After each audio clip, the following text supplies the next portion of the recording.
Finally थामा movie आ चुकी है भाई साहब। मैं क्या, it's good, it's not that good, it's not that bad, but it's good, it's bloody and it's delicious. So आगे बढ़ने से पहले, क्या ये मूवी एक परफेक्ट दिवाली वॉच है? क्या ये मूवी दिवाली के एक लॉन्ग वीकेंड को जस्टिस देती है? हम डिटेल में डिस्कस करेंगे इसके रिव्यू वाले सेक्शन में। Let's start.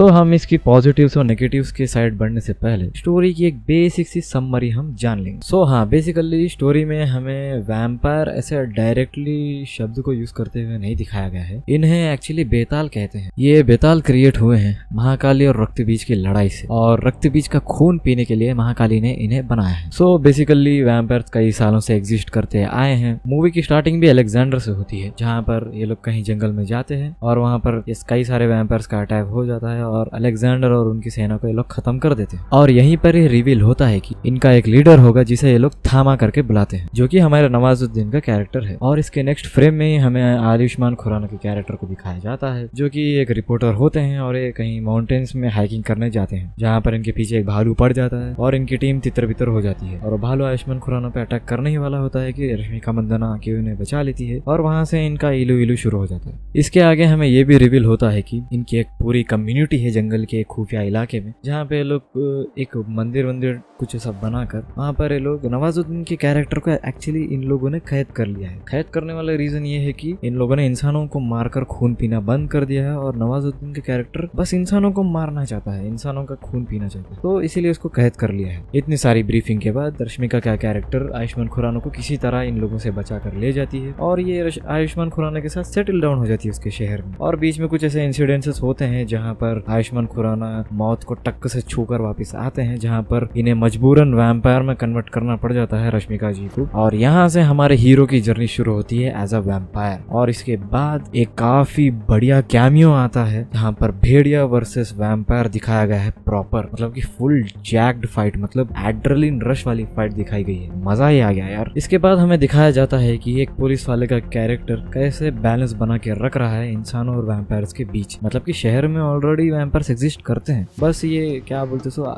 एक प्रॉपर बैलेंस लेकर चल रहे हैं कि वो इंसानों को नुकसान ना पहुंचे और इंसान उनकी रियलिटी ना जान पाए। और वो अपने अपने एक सीक्रेट अलग अलग पार्टीज या कम्युनिटीज में ऐसे सीक्रेटली घुल मिलते रहते हैं कभी कभी। इसके बाद एक्चुअली में रश्मिका जी से एक गलती हो जाती है कि एक्चुअली में जो प्रॉपर रूल इन लोगों का जो बनाया गया था उसमें ये था कि एक नया वैम्पायर को ये लोग नहीं बनाएंगे, जो वैम्पायर से वो बस एग्जिस्ट करेंगे, नए वाले को ये लोग ऐसा मारकर नहीं बनाएंगे अलग से। तो जब रश्मिका ने आयुष्मान की जान बचाने के लिए उसको काटा था, अब नेक्स्ट क्रिमिनल रश्मिका जी हैं और अब नवाजुद्दीन का कैरेक्टर रिहा हो जाएगा और रश्मिका जी को कैद कर लिया जाएगा। तो इसी प्रोसेस के दौरान आयुष्मान रश्मिका को फॉलो करते हुए उनकी कम्युनिटी के उस एरिया में जाते हैं और नवाजुद्दीन से इनकी अच्छी खासी फाइट होती है और ये फाइनली नवाजुद्दीन को हरा कर नए थामा बन जाते हैं। एक्चुअली थामा का कॉन्सेप्ट मैं यहाँ पे समझाना चाहता हूँ कि थामा वही बनेगा जिसके सीने में दिल धड़केगा वैम्पायर होने के बावजूद। एक्चुअली भी यहाँ पे जितने भी वैम्पायर और बेताल है इनके सीने में दिल नहीं धड़कता है, तो ये लोग थामा नहीं। नवाजुद्दीन के सीने में भी दिल धड़कता नहीं है, लेकिन उसको थामा इसीलिए बनाया गया है कि वो काफी पुराने टाइम से एग्जिस्ट करते आ रहा है। और मूवी के एंड में इसका एक फ्यूचर का एक टीज दे दिया गया है कि जो हमारा सरकटे का जो मॉडिफाइड वर्जन वो बन गया था 3-2 के एंडिंग में, वो आकर नवाजुद्दीन को अपने टीम में शामिल कर लेता है। और एक भेड़िया का भी सीक्वेंस दिखाया जाता है कि भेड़िया भी इनके कम्युनिटी में आ गया है फॉलो करते हुए, और एक भेड़िया वर्सेस वैम्पायर फुल ऑन एक फाइट दिखाने वाले हैं। इसी के साथ एंड क्रेडिट में भी शक्तिशालिनी जो इनकी नेक्स्ट मूवी आने वाली है नेक्स्ट ईयर, उसका भी टाइटल रिवील इन लोगों ने कर दिया है। अब हम फाइनली इसके पॉजिटिव्स और नेगेटिव्स की ओर बढ़ेंगे। तो इसके पॉजिटिव्स के ऊपर मैं पहले बात करना चाहता हूँ। देखो, एज अ वर्ल्ड बिल्डिंग इन लोगों ने काफी अच्छा काम किया है। उतना अच्छा मतलब ऐसा माइंड बॉगलिंग लेवल का नहीं किया है, लेकिन ठीक ठाक किया है। जो जंगल में इन लोगों ने कम्युनिटी दिखाई है बेतालों की, और शहर में भी जो इन लोगों का इकोसिस्टम है बेतालों का, काफी मतलब ठीक ठाक लेवल पे अच्छा दिखता है मूवी में। कैरेक्टर्स और उनके पावर्स भी इन लोगों ने काफी अच्छे से दिखाए हैं। मतलब कैसे आयुष्मान खुराना मतलब पूरे वैम्पायर्स के अपने पावर्स को ऐसा प्रैक्टिस कर रहा है डे बाय डे, और परेश रावल जी का भी जो कैरेक्टर है आयुष्मान के साथ कैसे इंटरेक्ट कर रहा है, मतलब एक्टिंग वाइज कैरेक्टर्स वाइज ठीक ठाक राइटिंग है, ठीक ठाक भी नहीं मतलब अच्छी खासी इन लोगों ने परफॉर्मेंस डिलीवर कर दी है इस लेवल की राइटिंग पे। और जो मूवी का जो पीक है भेड़िया वर्सेस वैम्पायर, भाई साहब वो तो बिल्कुल मेंटल लेवल पे इन लोगों ने एग्जीक्यूट किया है, मतलब प्रॉपर एक यूनिवर्स का जो सिग्निफिकेंस होता है वो उन लोगों ने उस फाइट में दिखाया है काफी बढ़िया तरीके से। और हम आगे इस मूवी के नेगेटिव्स की बात करेंगे तो भाई साहब इस मूवी में काफी हैवी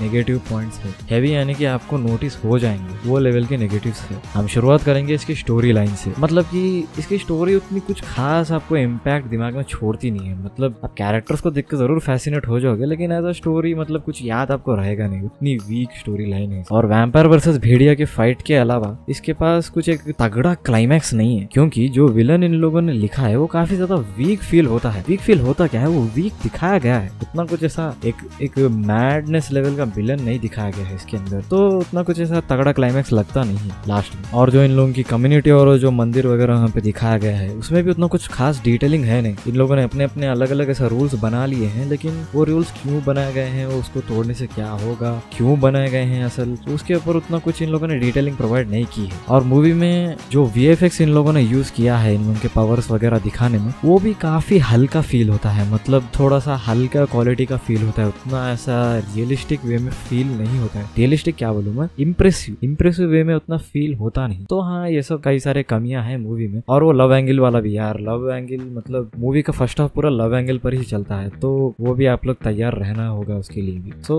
हाँ मतलब मूवी में इतने सारे कमियां हैं लेकिन एक गुड वॉच तो है यार, अबव एवरेज मूवी मैं इसको कंसिडर करूंगा एटलीस्ट मेरे लिए, मेरे ओपिनियन में। सो हम इसी तरह मिलेंगे हमारे अगले रिव्यू में। आपका क्या ओपिनियन है इस मूवी को लेकर कमेंट में जरूर से अपनी राय शेयर कर देना, पसंद आया तो लाइक कर देना और जरूर से शेयर करके जाना। हम मिलेंगे दोबारा।